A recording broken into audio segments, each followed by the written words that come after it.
Bonjour à toutes et à tous. Aujourd'hui, une nouvelle vidéo au niveau de laquelle on va donc expliquer la notion de la mémoire dynamique, toujours dans le cadre de notre formation virtualisation avec l'outil Microsoft Hyper-V. Au niveau de la vidéo précédente, donc on a expliqué la notion de disque dur virtuel et les types des disques durs virtuels.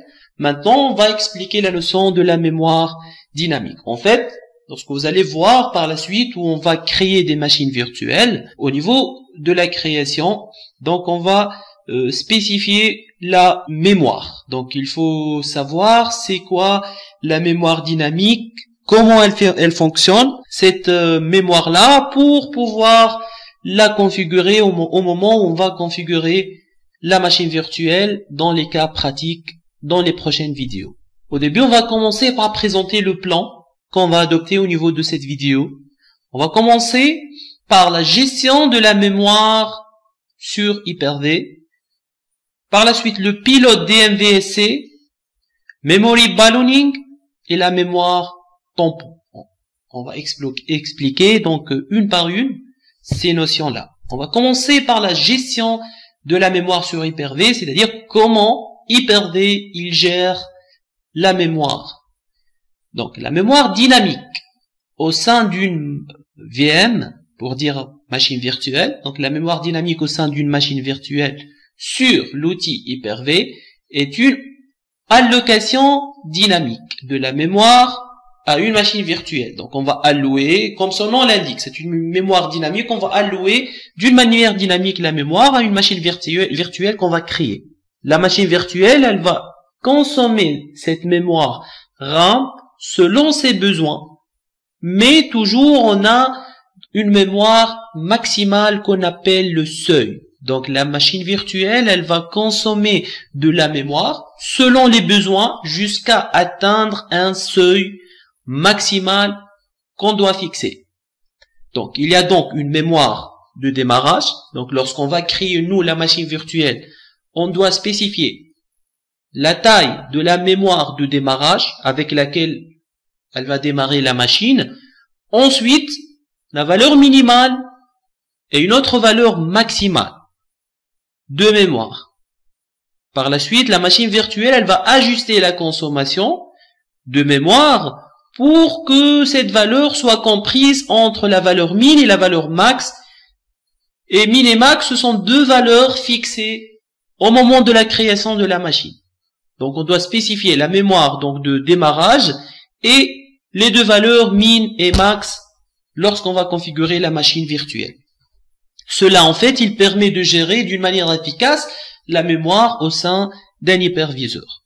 Si on a plusieurs machines virtuelles, c'est le cas fréquent, avec la configuration de RAM dynamique, toutes ces machines virtuelles vont prendre donc que la RAM nécessaire, juste la RAM nécessaire à leur fonctionnement. Le reste maintenant, ça sera laissé à l'hyperviseur. Pourquoi? Pour être utilisé par d'autres machines virtuelles en cas de besoin. Seulement en cas de besoin, les autres machines virtuelles, ils peuvent utiliser donc le reste de mémoire. Donc c'est ça le fonctionnement de la mémoire dynamique. Donc toujours on fixe une mémoire de démarrage.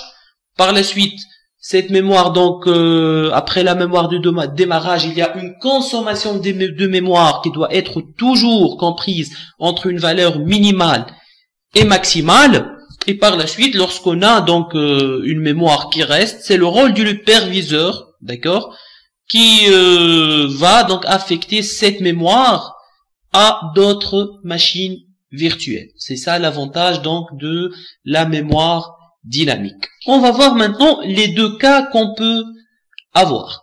Si par exemple, s'il y a plus de connexions sur la machine virtuelle, c'est-à-dire la machine virtuelle, elle a besoin d'augmenter sa capacité en mémoire. Qu'est-ce qu'il va faire l'hyperviseur? L'hyperviseur, il va lui allouer de l'espace mémoire, comme on a vu.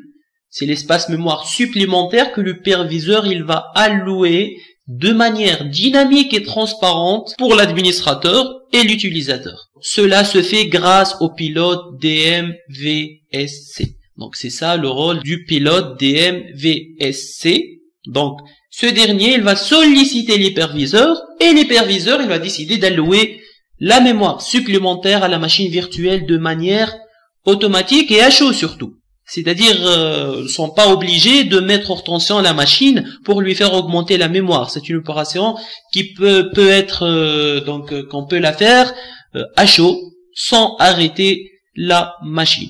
Donc ça, dans le cas où la machine virtuelle, donc elle a besoin d'une mémoire supplémentaire, alors c'est le rôle du pilote DMVSC qui va solliciter l'hyperviseur. Et voilà un schéma qui explique ici ce cas-là. Voilà le pilote. Donc voilà ici la mémoire associée à la machine virtuelle. Donc la mémoire est ici. Maintenant la machine virtuelle VM01, elle consomme 2 gigaoctets. Par la suite, donc elle a besoin d'une mémoire supplémentaire et elle l'a eu. Elle a eu 1 giga de mémoire supplémentaire, ça fait 3 gigas de RAM. Et voilà la mémoire, donc 6 gigas, c'est la capacité maximale, c'est la valeur max qu'elle ne doit pas dépasser.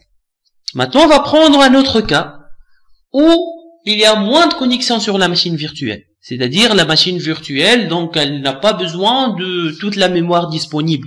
Puisqu'on gère, nous, on alloue la mémoire d'une manière dynamique, alors il n'y a pas de souci. On va utiliser une nouvelle technique qui s'appelle le ballooning pour libérer cette mémoire. Vu que la machine virtuelle n'est pas en train d'utiliser cette mémoire, alors on doit la libérer. Mais pourquoi? Pour que l'hyperviseur alloue cette mémoire-là à une autre machine virtuelle. Voilà un autre cas où la mémoire, la valeur max, c'est 6 gigas. La machine, elle est en train de consommer 2 gigas. Elle n'a pas besoin du 2 gigas. Donc on peut libérer 1 giga à l'aide de la technique de memory ballooning. Et ce 1 giga là, il va être utilisé par d'autres machines virtuelles. C'est ça la technique de la mémoire dynamique. Donc on a une machine virtuelle qui peut avoir donc une mémoire de démarrage. Par la suite, on peut lui ajouter de la mémoire, lui donc supprimer la mémoire, diminuer la taille de mémoire disponible à l'aide des techniques donc bien déterminées. Et voilà comment on peut jouer, comment on peut donc gérer l'allocation dynamique de la mémoire. Reste une chose, donc c'est quoi la mémoire tampon? Aussi, car au niveau de la création de la machine virtuelle pour tout ce qui concerne mémoire, il va vous demander de fixer la mémoire tampon. On va voir tout ça, donc c'est pour ça on est en train d'expliquer ces notions-là, pour que par la suite, lors de la création de la machine virtuelle, lorsqu'on va être affronté donc à préciser des valeurs qui concernent mémoire tampon, ou bien qui concernent mémoire dynamique, vous comprenez de quoi il s'agit, comment il est le fonctionnement. Donc la mémoire tampon, elle est là pour allouer aux machines virtuelles de la mémoire de manière très rapide. Si on a une machine virtuelle qui a des pics de mémoire, c'est-à-dire cette machine virtuelle-là, elle consomme durant un laps de temps petit une grosse quantité de mémoire. Puis, ensuite, elle cède cette mémoire. Dans ce cas-là, il vaut mieux mettre une valeur importante au niveau de la mémoire tampon, puisque la machine virtuelle, elle va consommer durant un laps de temps une très grande quantité de mémoire, puis elle va céder cette mémoire. Dans ce cas-là, je vais donc augmenter, je vais mettre une valeur importante de mémoire tampon. Par contre, si la machine virtuelle qui demande sans cesse donc la mémoire supplémentaire, dans ce cas-là, il vaut mieux mettre une valeur basse au niveau de la mémoire tampon, pour des raisons bien évidemment d'optimisation et de performance. Donc lorsqu'on va fixer l'échelle de la mémoire tampon entre min et max, donc on va voir, on est face à quelle machine virtuelle, quelles sont les caractéristiques de cette machine-là, est-ce qu'elle utilise une grande quantité pendant un laps de temps très court, ou bien c'est une machine gourmande qui demande sans cesse de la mémoire supplémentaire. D'accord? Pour savoir si on met une valeur importante ou bien une valeur réduite au niveau de la mémoire tampon associée à la machine virtuelle en question.